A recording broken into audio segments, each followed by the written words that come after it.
Okay, we're Tezai number B, 16b. So we quoted a Mishnaic H text which reads that there are 3 items that require visual access, that we see what we're doing. Number 1, to our discussion here in the Gemara, the earth of the Sotah. The earth of the Sotah is poured into the water. It must be visible on the surface of the water. Number 2, the ashes of the red heifer that's then poured into water to be sprinkled upon that one who is ritually impure. So those ashes must be visible on top of the water, which we're going to discuss the verses that lead us to know these 2 things shortly. And finally, the spittle of the Yavama, the spittle of the Yavama, the woman who is decided not to marry her deceased husband's brother. So there's a procedure of separation called chalitza, and during that procedure, she spits, and the Beth Din has to see us, get a visual on that spittle. Rabbi Shmuel added that the same thing is true of the blood of the bird.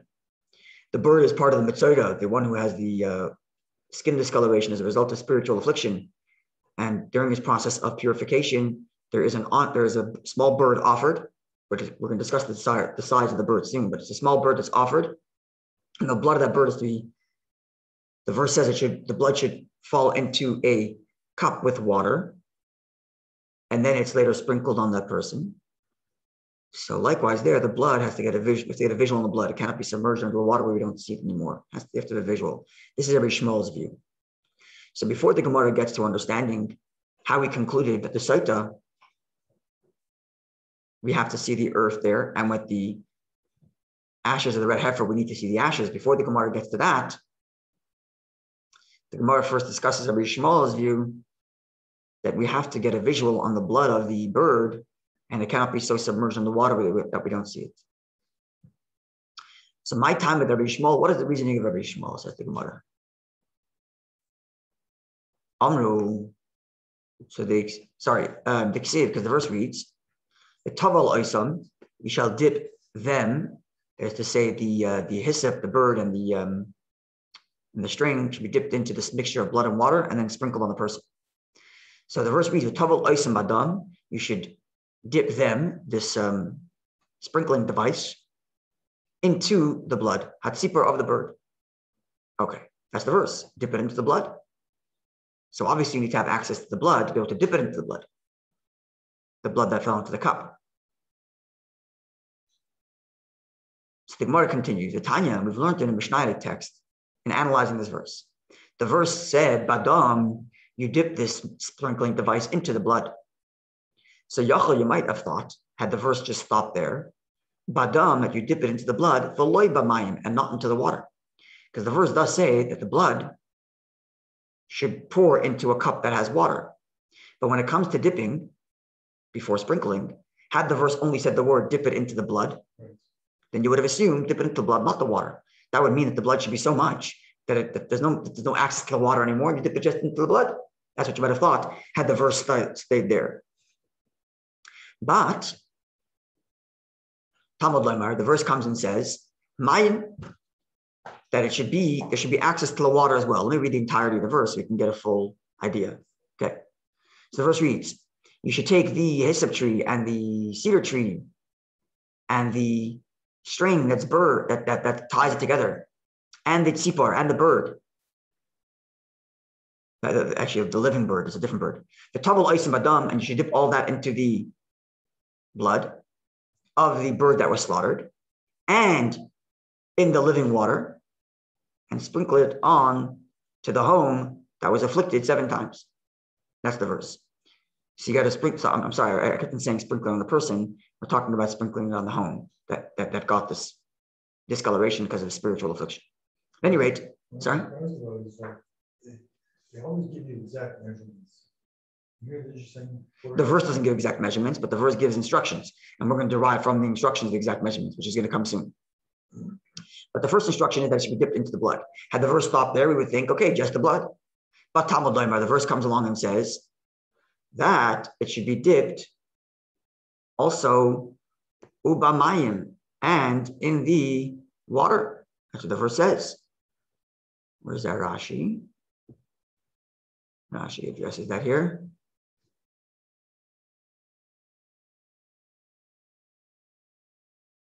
It seems to be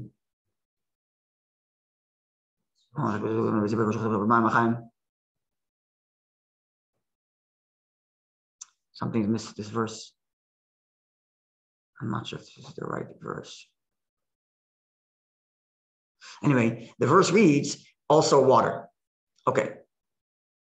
So you have to dip it into the blood, but the verse also says water. Now, imayim, had the verse only said the word in water, yachal b'mayim, you might have thought that you dip it into the water, v'leibadama, not the blood. So Talmud Sotah comes the verse and says, dip it into the blood. So how Kate said, how does this work? It says to dip it in the blood, and it says to dip it in the water. So therefore, how do we reconcile this? Therefore, maybe mayim, when you bring water in that vessel, it should be an amount of water that shadam sipar nikabam. It should not be so much as to make the blood of the bird not visible. So in other words, the verse says dip it into the blood, and it also says dip it into water. How do we reconcile both? Make sure it's a mixture. But if it's too much water, you won't have the access to the blood anymore. There we go. So you have to have enough water that when the blood is poured in there, it's still recognizable. And that when you dip it, you're dipping into both blood and water. The kama, how much is that? Revius. There's a measure. A revius, it's a quarter log. A log is roughly a liter. So it's a couple of ounces. We'll talk. A quarter log? Yes, that's what the word revius means, a quarter. Like a revia, 4, right? It's a fourth, a quarter. So it's a quarter log. And I think a log is about a liter, somewhere right there. You can Google it if someone wants to check it out. And revius is a couple of ounces, not so much. So a couple of ounces of water, and then the blood pours in there. And because it's so little water, you can get a visual on both the blood and the water. And that's when you dip it in, you're dipping into both. Okay.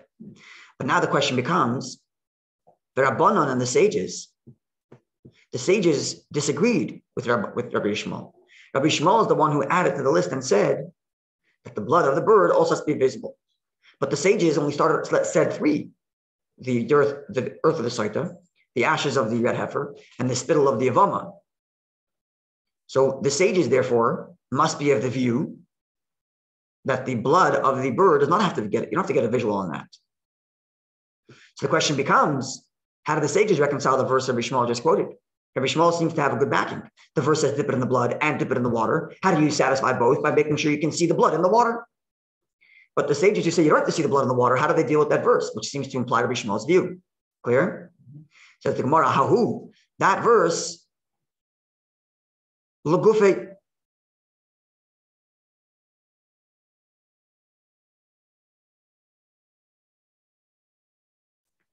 comes just to tell you that you actually have to have blood and water. The Hakika Amar, Rahmana. It's as if the verse is coming to tell us this.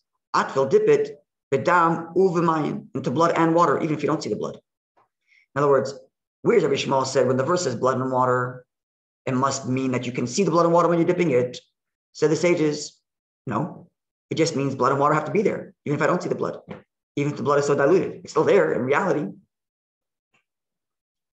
Following? In other words, the sages are telling Rabbi Shmuel, you're taking it too far. The verse just says that blood and water have to be in the cup. That's all. So blood and water is in the cup. Finished. Even if there's so much water that you can't see the blood. You're deriving from the fact that it says dip it in the blood and dip it in the water, then it must mean that the blood is so visual, that there's so little water that the blood, there's a visual on the blood. Say the sages, no. As long as there's the presence of blood and water, even if you don't see it. The water must turn pink. So it turns pink. From red to pink. Yeah, pink. But Rabbi Shmuel seems to be saying that you actually have to have blood is a bit thicker than water. So if there's too much water, it loses its texture of blood. And even if it's a pink water, but you don't identify the blood. But if you don't have that much water, you can actually identify here's blood, here's water, even if it's mixed. Right? That's what Rabbi Shmuel is suggesting. Whereas the sages say, the verse doesn't say you have to see them. The verse just says that they both have to be there. Okay, so they're both there. even if you don't have a visual on the actual blood. Clear? Yeah, So we're disputing, right? So the Gemara is going to go back and forth. So the Gemara is not going to go to Rabbi Shmuel and say, well, the sages have a good counter argument. What's your response? And then the Gemara is going to go to the sages and say, well, Rabbi Shmuel has a good counter argument. What's your response? And the Gemara is going to keep going back and forth. That's correct. Until we come to a point where they just have a split in how they're understanding the verse. We're not discussing this because we need to prove that the earth should be on top. Nope. Because that's right, it's an aside. Because we quoted it. No, not requiring anything. This is just a side argument, considering the fact that we raised a Mishnaic text that elaborates further on the notion of getting a visual on the earth and includes visual on the ashes, visual on the spittle, and according to Rabbi Shmuel, visual on the blood. So before the Gemara gets to the discussion on the visual on the earth, which is our main discussion, the Gemara discusses a dispute on the visual of blood. So at this point, we have the sages who are the Rabbi Shmuel who argued that because the verse says dip it into blood and then it says in water, Rabbi Shmuel derives from that you have to have a visual on the blood and the water. And the sages counter argue by saying it just means they both have to be there. It doesn't mean you have to have a visual at all. Okay, so now we have got to go back to Rabbi Shmuel and ask him. So for Rabbi Shmuel, how does Rabbi Shmuel defend himself? This is a good counter argument. The verse just says blood and water have to be there. It doesn't say that they have to be visual on the blood. It just says they both have to be there. And they are there, even if you don't see the blood, even if it's not on the surface of the water. Says Rabbi Shmuel. This is Rabbi Shmuel's view of the measurement. Yeah, so he gave a measurement. That's right. But he's giving the measurement to satisfy his understanding of the verse that you have to have a visual on the blood. The sages are arguing you don't have to have a visual on the blood as long as it's there, even if it's diluted. So says the Gemara, okay, Rabbi Shmuel will defend himself like this. In Cain, if all the verse wants to tell you is that the blood and water need to be there without the requirement for any visual on the blood, if that's the case, says the Gemara, says Rabbi Shmuel, Lichte Rachmana, the verse could have stated, V'tav al behem, dip into them. Because the verse had already made reference to the blood and water. When the verse described the slaughtering of the blood, so why say it again? Exactly. When the verse described the slaughtering of the bird, the verse said the blood should fall into a cup with water. So you've already made mention of blood and water. So all you have to say is dip into them. Why repeat yourself and say, Badam uvamayim? Dip it into blood and dip it into water. Lamali, what do you need? What do you need that for? Therefore it must be l'nikr, to tell you, don't just dip it into them, because that might be a diluted blood. Dip it into blood and water that they both still be visible. So this is Rabbi Shmuel's counter argument. Okay? So let's go through the steps. Rabbi Shmuel said it says blood and water, therefore it's got to be visual. The sages say it doesn't say visual, it just says that they got to be there. Says Rabbi Shmuel, well, the verse repeated itself, because if it just meant that they should be there, it'd say dip into them. If it said again, dip into blood and water, even though we already know there's blood and water in that cup, then I might have thought that you dip into them when they're diluted. But because the verse repeats itself and says dip it into blood and water, it's come to tell you, no, you got to get a visual on the blood and water. Clear? You have two separate containers. Rabbanan, so the sages respond by saying that ikas Rahman of behem, had the verse said dip it into them, without saying dip it into blood and water, haba min, I would have thought, hai luchudei, you have the blood in one vessel, hai luchudei, and the water in that vessel. So kasav Rahman, therefore the verse says, badam of mayim, dip it into the blood and the water in one dipping, la'arvan, to mix them. So whereas Rabbi Shmuel says the repetition of blood and water when describing the dipping, even though it already described it earlier when it falls into the cup, the repetition is to tell you that you got to get a visual. The sages say the repetition is not to get a visual, but to get the fact that they have to be together, mixed, even if the mixture is diluted. Okay, now we got to go back to Rabbi Shmuel. How does Rabbi Shmuel defend himself? Because seemingly the verse is here to tell you that you got to mix the blood and water. How does he get to the point where you have to get a visual on the blood? Right? Because following? Yeah. So Rabbi Shmuel, la'arvan, according to Rabbi Shmuel, the fact that you have to have a mixture of blood and water, there's another verse which tells us there's got to be a mixture. What's that? The verse reads, you shall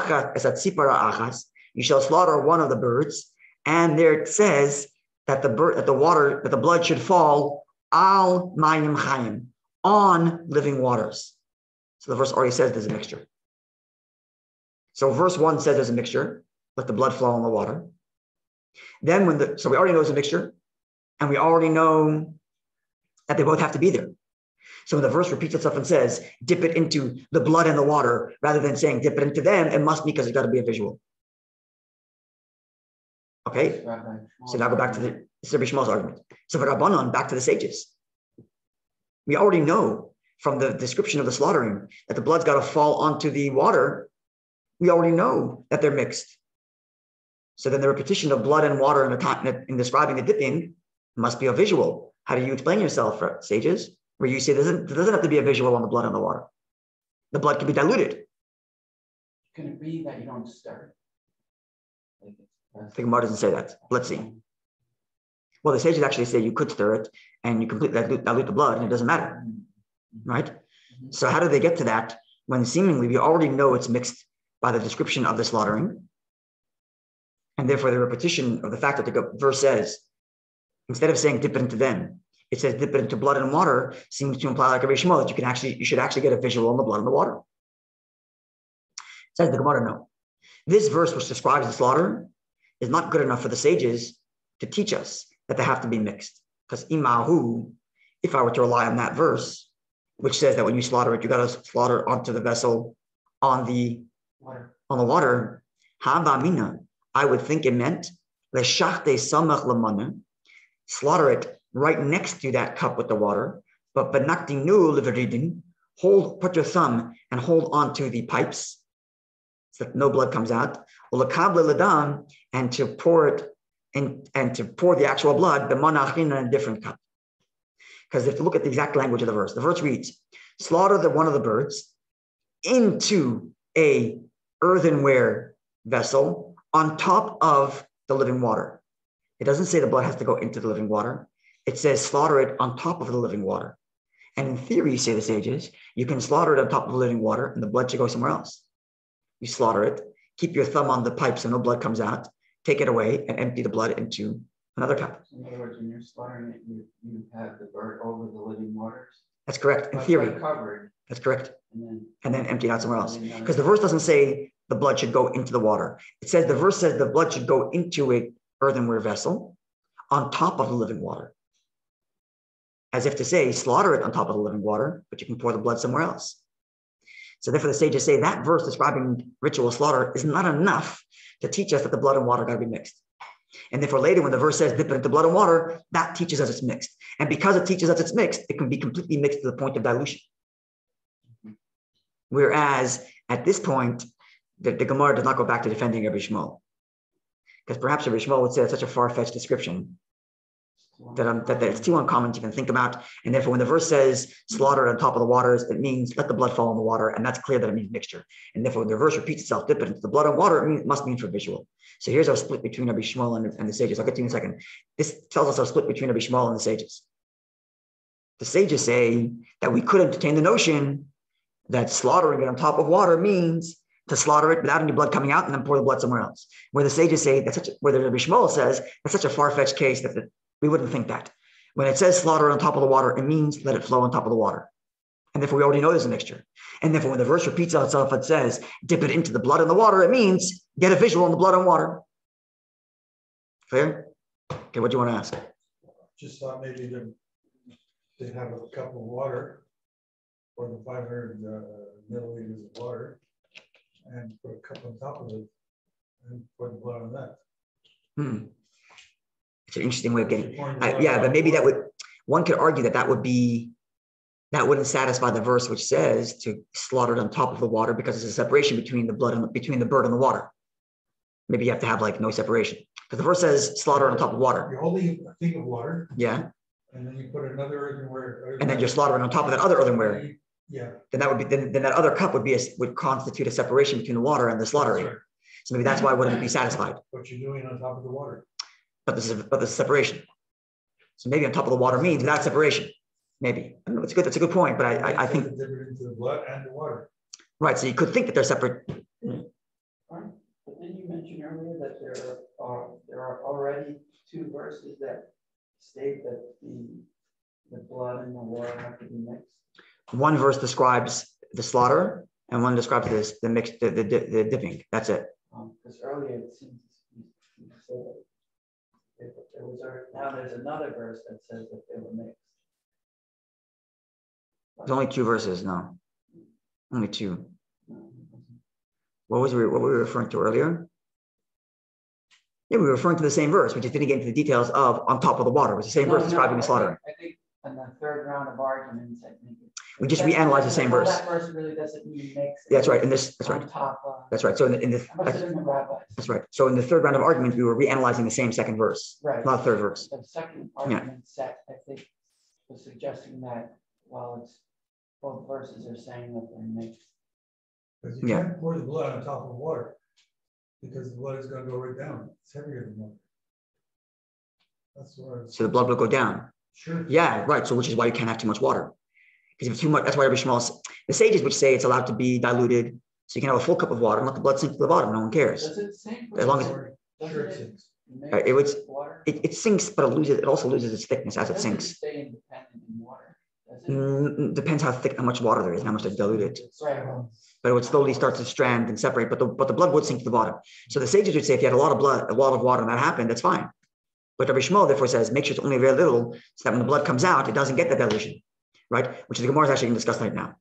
Rabbi Yirmiyah made the following inquiry of Rabbi Zeda. Gedola, if you have a very big bird, and therefore madeches esamayim, the blood completely overwhelms the water. That's right. But what if katana, if it's such a small bird, the nitchis mipnei hamayim, and the blood is completely overwhelmed by the water? Mao, what's the law? Because if you slaughter and the blood rushes out, so it's just like one drop of blood in one fell swoop. So if the bird's too big, then you overwhelm the water, and if the bird's too small, the water overwhelms the blood. So how does Rabbi Shmuel deal with this? Amalei, so Rabbi Zeda turns to Rabbi Yirmiyah and says, Lava minalach, did I not already tell you? Stop trying to question the straight up laws. The law says, the sages told us to use a certain bird called the deror bird. I'm not sure what it is, but we should look it up. And therefore, the reason why the sages said to take this deror bird is because the bird never gets so big that it would overwhelm the water at this quarter of a log. The ein lachtana, and the bird would never get so small that the water would overwhelm it. In other words, look at you're questioning. You missed it. Look at what it says. This is why the sages told us to use this bird, because they understood exactly your question, and they understood that we have to get a bird that's going to produce no more or no less blood, so that doesn't get overwhelmed by the water, and it doesn't overwhelm the water itself. How does it translate to it? Sparrow. There you go. So the sparrow never gets so big that the blood overwhelms the water, and it never gets so small that the water will overwhelm the blood if you stick to that exact measure. So there's the answer to your question of how the sages came to the measure: a quarter log, and the sparrow bird. Because knowing the combination to satisfy Rabbi Shmuel's understanding of the verse, that you have to have a visual of both the blood and the water, you have to make sure that there's exactly the right amount of blood relative to the amount of water that's in there. That's pretty exacting. It's pretty exacting, yes.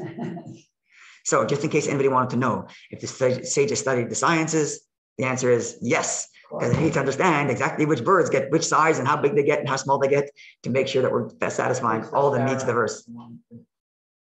Yeah, the little brown birds. Have you seen them all? Yeah, they're all over the place. They're small birds. They never get too big and they never get too small. They're in a certain range, right? Which means they must have first of all, they must have investigated to see where these birds fly and how many there are and how big they get, how small they are when they're born. And they also must have slaughtered them at various different sizes to see how much blood comes out. So they come to the conclusion, okay, this is the right bird, to make sure that it. They must have had them at the time. Sure, I suppose so. Must have had a market for it too. Yeah. I don't know how often the Metzora is, or the tzaras of the house. I don't know how often it is, but there must have been a market for it. Okay, so we're going to stop over here. Was tzaras, that process was taking place during all temple time? When did the tzaras stop? Sotah stopped even prior to the. Right, and the tzaras also stopped at a certain point. I don't know when the tzaras stopped. I don't know, but it certainly stopped at a certain point. Anyway, we're going to stop over here, and I think we're going to pick up after Rosh Hashanah. We have Sunday. Monday is Erev Rosh Hashanah. We have a very long slichus, and then davening, and then there is, after slichus, After davening, there's Hataras Nadarim, right? There's the annulment of vows. And this year, there's something called a prusbul. A prusbul is next year is Shemitah. Next year is Shemitah, right? To pull up the text of the prusbul. Text of. So the annulment of vows is Monday after davening. And the prusbul is because this coming year is Shemitah. Now, whoops, why isn't it here?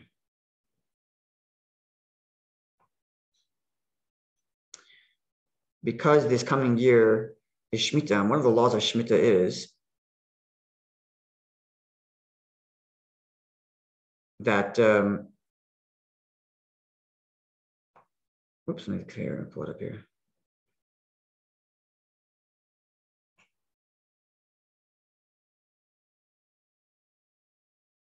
Somebody just put a bird over. No. It's basically the halacha of Shemitah is in the 7th year is that loans also get canceled. Oh, like the yoga. That's right. So loans get canceled. So if someone owes you money, Shemitah comes and you have a problem, you can't collect it afterwards.